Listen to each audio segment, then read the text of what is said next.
Les Congo AL News, première chaîne d'info. Un cousin de Mobutu, avant de mourir, il disait que Okoliana, effectivement, aujourd'hui, il y en a qui se mangent tout seuls. Les Congo AL News, première chaîne d'info. Bonsoir, bienvenue encore à l'émission Avenir du Congo. La République démocratique du Congo, est-il possible qu'aujourd'hui la femme apporte une solution ou encore la femme propose encore des solutions pour que notre société émerge? Est-ce que la femme est capable de changer la situation, la difficulté, la bonheur pour la peuple congolais? C'est pour ça qu'aujourd'hui, Nayambi, Madame Djena Kayembe, Azali, présidente et cofondatrice, il y a l'association Les Femmes de Cœur, pour essayer, pour parler. Est-ce que la femme peut-elle proposer mieux que l'homme qui a aussi échoué pendant 60 ans après l'indépendance de la République démocratique du Congo? Madame Kayembe, bonsoir. Bonsoir. Voilà, bienvenue encore dans l'émission L'Absolu Congo.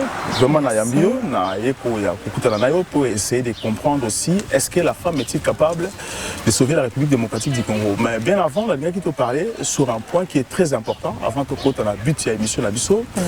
La dernière fois, c'est qui parler un peu aux Congolais contre les tribalismes. Qu'est-ce qui vous a poussé aujourd'hui de parler contre les tribalismes dans le Congo? Bonsoir, Narina a précisé, l'association c'est les dames. Les dames de cœur. Alors voilà. Moi je dis les femmes de cœur. Voilà, les dames de cœur. Voilà.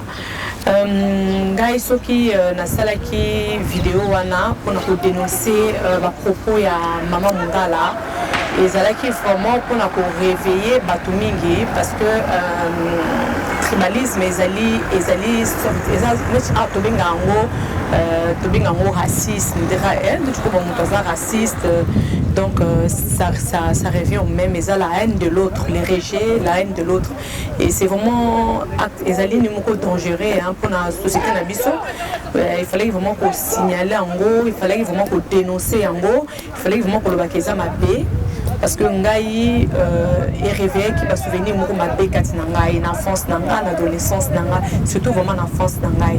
Et on a na sala qui vidéo on a pour nous passer message que cette fois-ci tu retires quand on sous-souter moto parce que ils ont des liens, ils ont des livres vraiment ils ont que non bâtiment mon angle comme normal moto sur ton rose caméra na vidéo téléphone na ya fingi tribu moko boye à tindia comme ko inciter bateau et ba agresser tribu moko boye puis le bin on aller pas na tranquille normal donc non ils ont des livres il faut dénoncer en haut donc quels sont les propos tenus aux femmes wana lobaki par exemple là il est chaque ngai eza ya koloba que lelo baluba banini akoko yebisa bato musu bakwa ayebisa ba tribu musu ba agresser baluba ke baluba baza mabe baluba baza peuple moko bien te ya suka kutu awa susu akoloba que non akoyebisa bana na ye kutu ba mwana na ye ata na famille na ye mutu moko ta ko bala muluba ozomona azo bakisa ka nini niveau ya violence donc c'est vraiment inadmissible to kotika mote les kaboyi donc ce qui bato pe bazomona ndeti na ba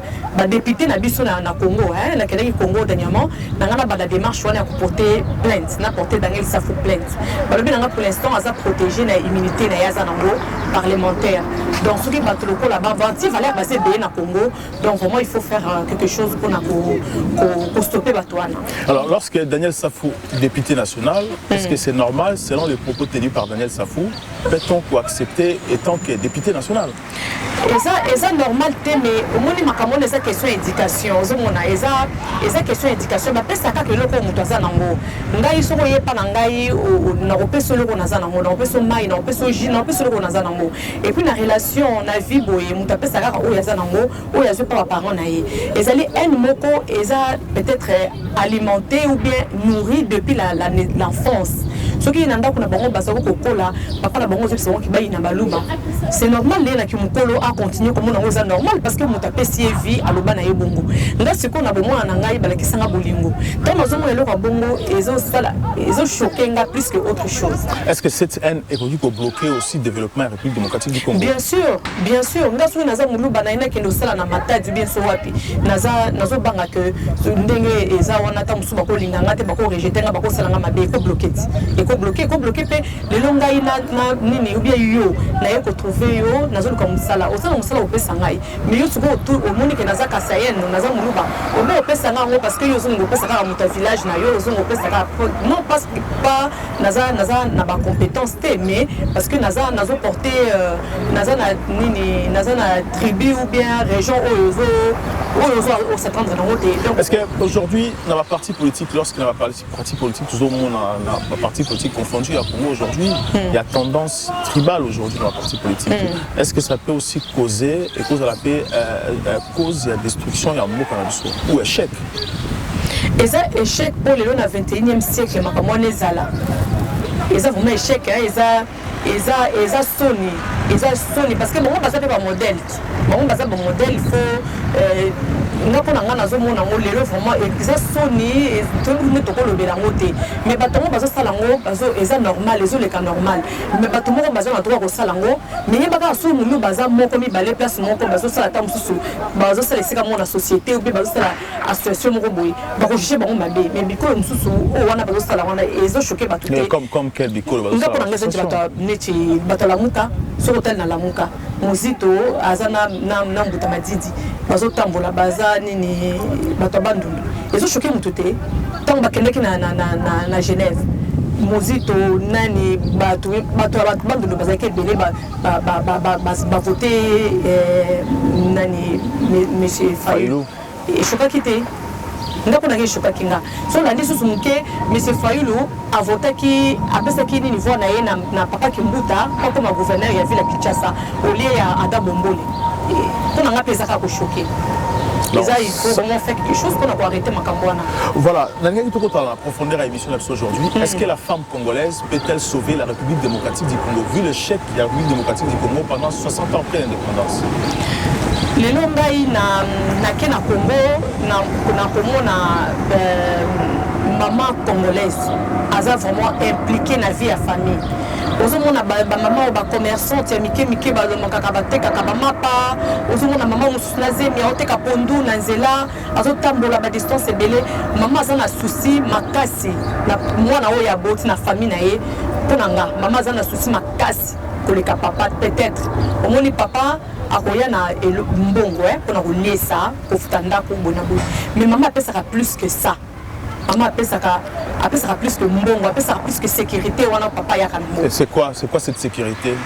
Ngai pona ngala na koloba ke maman azopesa tendresse, azopesa affection, maman azora peta koloka mwana ya encourager ya déjà kopesa mutu amour, kopesa mutu affection et ça vraiment eza base moko solide pona ngai eza très bien pona nini la grande personne plus tard.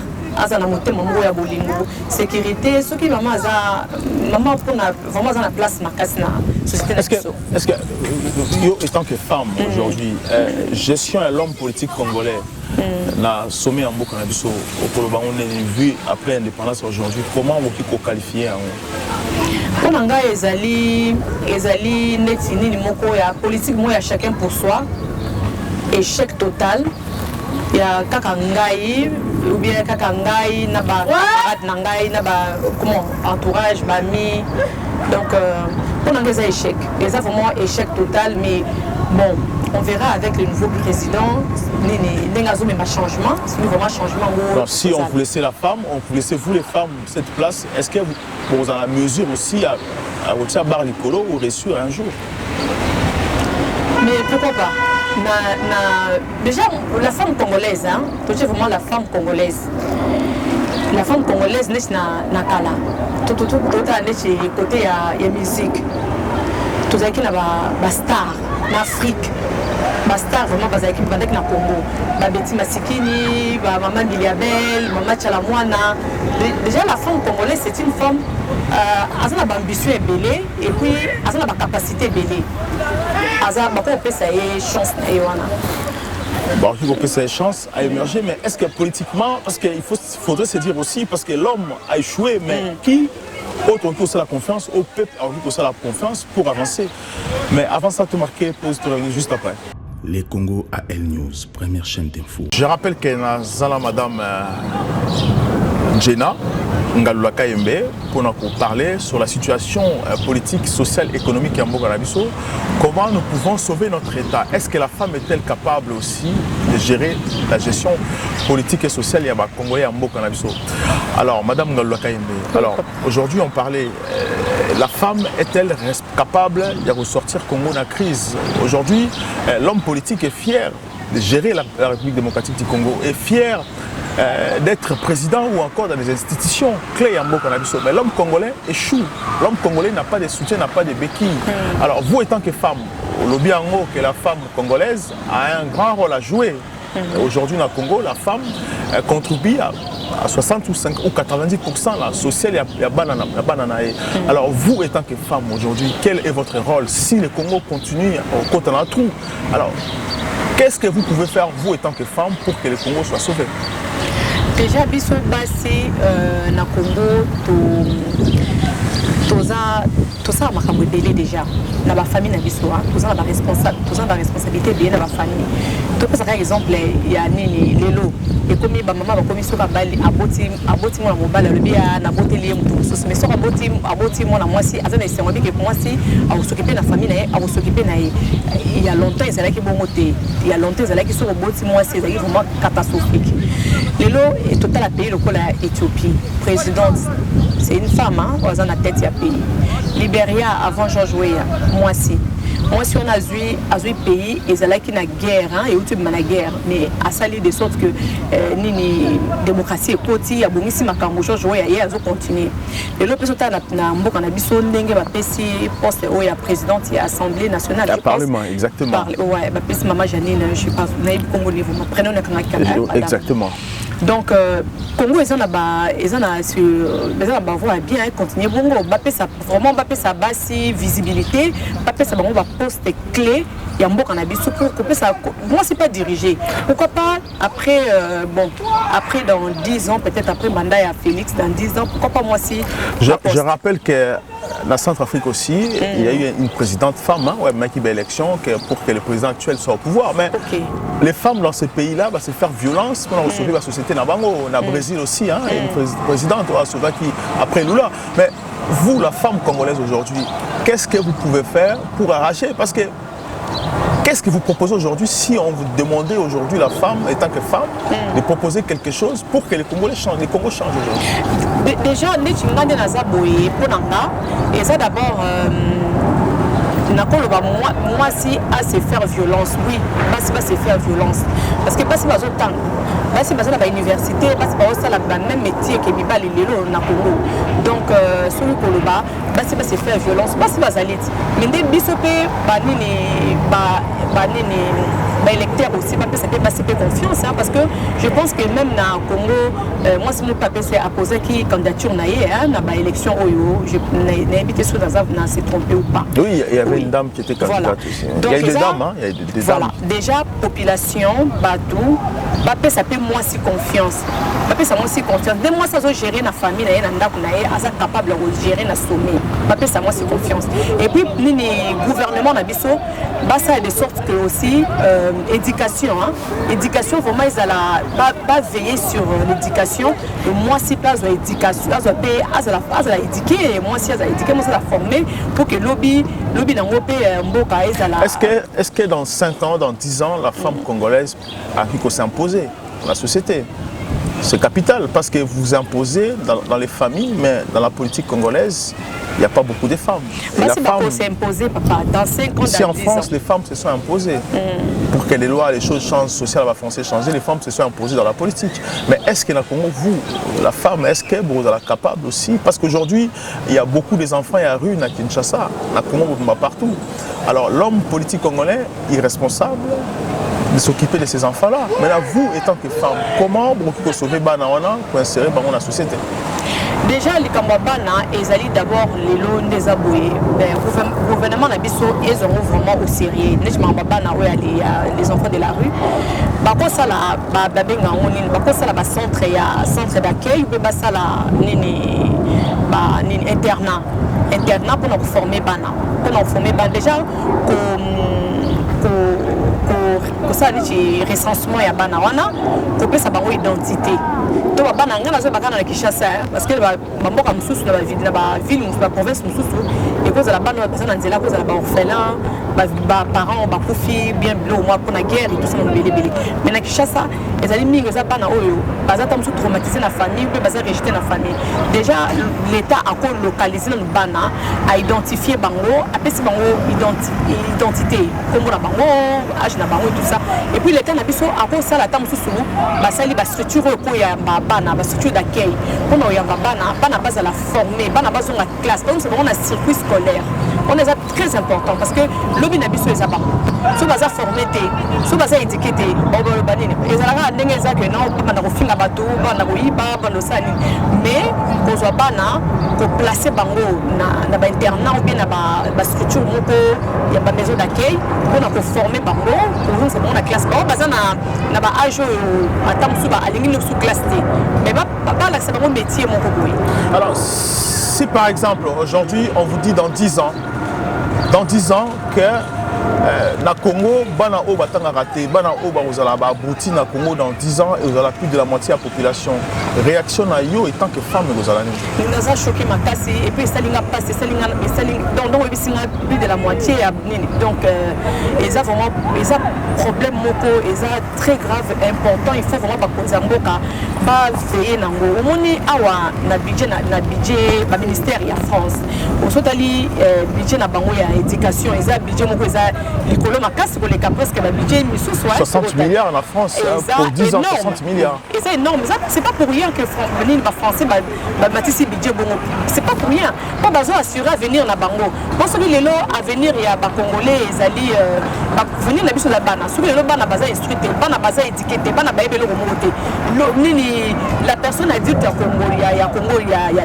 demain a ozala nani auzanani pour à cause mboka na biso donc c'est ça, là actuellement là dans le gouvernement il faut vraiment battre la budget il y a éthique budget scolaire budget il y a vraiment pas de temps il y a revendre tranquillement parce que idée est belée. Alors étant que femme les dames de cœur alors votre rôle c'est quoi est-ce que vous avez proposé aussi dans l'état congolais de prendre aussi la famille congolaise en charge pour essayer d'intervenir aussi, de participer pour la croissance la croissance sociale. Oui, les dames de cœur à Salibaction, moi, Miké Mingi, na Congo, na orphelin. Les dames de cœur à Salibaction, moi, Mingi, na Congo, na orphelin. To Salibaction, na personnes âgées. Toza na projet oyo to memango na Congo, pour tout la qui ça va conseiller la biso ya Congo. Ce qui projet na biso eza pour soutenir population comme maman un plus auto yekoli awa donc au niveau tant ni paramédical et tout ça donc pour aider pour former ma jeune fille surtout ma jeune fille mais même bana mibali pe pour former bango et puis pour soutenir la personne âgée. Pour former bango à Kinshasa ou ici même? Non, pour former bango à Kinshasa. Est-ce que vous avez siège na à Kinshasa? Na kini toza na donc vraiment toi na ba membre oyo to travailler na bango eza quoi ba collaborateur. Surtout on a besoin il y a ba représenter biso kuna sur place ba kendaka basali makambu to bandi ba démarche ya koza statut na Kinshasa pour toi na statut A. To bandi ba démarche kuna pour toi la reconnu na Kinshasa. Madame KMB, comme la dernière partie à émission na biso na qui te parler sur la famille congolaise. Aujourd'hui, les familles et Kabouani, à cause de la pauvreté. Et Kabouani parce que mes parents sont salatés. Et Kabouani parce qu'il n'y a pas d'éducation. Parce qu'aujourd'hui, les Congolais ont un espoir. Aujourd'hui, se posent des questions. Parce qu'au Congo, il n'y a pas de modèle au Congo aujourd'hui. Les modèles au Congo, ce sont les musiciens, ce sont Bilamba. Ce sont les sapeurs. Il faut avoir un modèle dans la société. Alors tous ces gens-là, ils ont représenté Valère Moroté, rajouté dans la société Nabiso. Vous, étant que femme, comment construire aujourd'hui la famille congolaise? La famille congolaise, par rapport à Misala, les Misala les AD. Déjà l'État il faut rendre les alliés améliorer quotidien, il y a la population. déjà l'état d'Abisso il faut créer misala l'état d'Abisso faut créer misala pour créer misala donc papa va au sala maman va au sala donc tant on va au sala déjà moi équilibre moi écota donc celui l'état a la possibilité de payer il y a encore ça de sorte que école au moins école primaire est à la gratuite pendant dans gratuit et ça la gratuit et ça est obligatoire donc et vous allez bien dire moi charge mon corps à moins pour les parents déjà wana comme ça va créer misala pour les parents pas de misala et puis pour s'assurer que bateau là bateau ça la bateau foot à baron parce que bateau mingi bakena misala bomo na suka sans ba foot yete bateau mingi ba na Congo wana sali 5 nini bas ozoka yo ba 30 mois et payé bonaboy ce que l'état il faut ça la rôle na ya protection il y a pour protéger population pour azala na sima à contrôler que bateau na ye population zo ke de misala bateau foot à baron et ça pas ba indien ça pas libanais même pas congolais il faut pas créer barème salarial na Congo neti biso asmik ezala ratio na ebité na kini kuna c'est comment ça se passe na Congo kuna SMIC existe à la fonction publique sauf qu'il y a laissé aller aussi na privé par exemple papa indien ba chinois ou ba ko foot ba congolais mal mais question des hommes ça l'état le ndenge ezabo l'état ndenge akona ndenge gouvernement ezo changer ndenge président sika bato ba ponier pour amela bango changement donc changement wana eza na makambo eza na ba domaine nyonso surtout na ndenge musala il faut vraiment nani gouvernement président na équipe na ye bango surtout ba sala musala moko ya ko former ba inspecteur bato bakendaka na ba société ya privé ya l'état ko surveiller bato ba osala ba conditions créer service ya audit voilà audit moko ezala bazo suivi pe ezala social pe ezala nga lelo na osala musala bosu na yebi ke lelo bazo futanga te na yebi ke service social moko ezala quelque part nga na ko ke no funda bango ba na ke no funda nini chef na nga na musala ka zo futanga te na ofuta eloko moko te na okende eza gratuit na expliquer que nga madame interne na sala la place boye ça fait tant mususu 1 mois ba futinga te et puis ba congolais base la 2 mois te po ba ke no lela au bout il y a 1 mois futi yo te eza anormal donc l'état déjà il faut asala à organiser en haut donc à trouver. Voilà, simple question. Avant de clore l'émission d'Abisso, la première dame aujourd'hui, Nyakero Tshilombo Tshisekedi aujourd'hui, fait appel à l'association parce qu'elle a créé sécurité sociale pour le peuple congolais. Vous, étant que dame de cœur, est-ce que vous avez contact pour essayer aussi de travailler avec son état d'esprit, ce qui, je peux dire, vision naïe aujourd'hui? Vision naïe, les lobbies sont tous à projet Mibale. Dans le projet Mibale, Madame de cœur, Oyo, et ça, na projet, il y a maman Tshisekedi Tshilombo. Donc, Tozo Kende, bien, comment on appelle l'équipe, l'équipe Nabiso. Projet en photo, tout en place, ça la claire, ça la net. Pour que le projet Katikati te mis en haut, te présenter en haut. Et puis je pense que Ndenge a lancé appel Wana et ça vraiment bien pour na batumsu baza timide bako banga okendo beta porte ba mona kenon. Timidité on est à la tête, on est à la tête parce que déjà première dame a lancé appel. Donc batu mingi basociation mingi eza na France awa, na Europe ou bien na Libanda. Il y a déjà en Afrique, mais malheureusement, l'aide n'a pas limité parce que l'État s'est rassimé à la banque. Tu es d'accord, tu es d'accord, orphelinat, tu es d'accord, centre et personnes âgées, tu es d'accord, tu es plus, tu es un bon, aide, tu es un binon, tout ça rappelle au don, tu es un bon, tu es un service, tu es un mais surtout que l'État s'est rassimé à la biso. Et puis, amour, on est à Kosunga. L'État a aidé biso, l'État a soutenu biso, tout ça est maramamine. Donc créer banini centre ya accueil ya orphelin ya nini on a la former on a la suivi donc créer maison de retraite donc créer nini pas so personnes âgées na biso on a la en sécurité on a la aimer on a la protéger habitation médicalisée voilà donc troisième âge donc créer en gros donc projet zali donc tout c'est préparé tout kende pour tout mélanger maman Tshilombo Tshisekedi. Voilà, merci beaucoup. Tu as vraiment la clore émission d'Abisso. Alors un mot avant la clore cette émission. Là on a deux mots. Et les bossons on a deux retourner ce qui moi c'est ce que moi ça va bâtir est-ce que moi si la femme congolaise est capable de sommet à l'état. La femme congolaise lelo est capable. Nalo senga na nani ba politicien na biso na osenga na Maman Denise vraiment bazwa temps ya ko sala vraiment musala côté éducation la fille doit être éduquée aussi moi na bana basi bazwa possibilité ya ko kende classe ba faciliter ba parents ba baisser moi minerval muke ba parents ba éduquer bana ba so ba kende classe bana ona so ba kende classe ba ça formé donc lobby na ngo ba cause la président de la République ba cause la donc voilà et tout ça. Voilà, merci beaucoup Madame Gina Ngaluaka Yembe. Je rappelle que vous êtes cofondatrice et présidente, il y a les Dames de Cœur. Voilà, prochainement, on vous invite encore dans cette émission pour évoquer encore l'inspiration de Soussou. Merci encore à cette émission. Nous avons déjà, vous abonner, vous partager largement cette émission, vous partager vous abonner aussi dans le site Namso comme YouTube Namso les Congo AL News et aussi Facebook Namso. À très bientôt. Les Congo AL News, première chaîne d'info.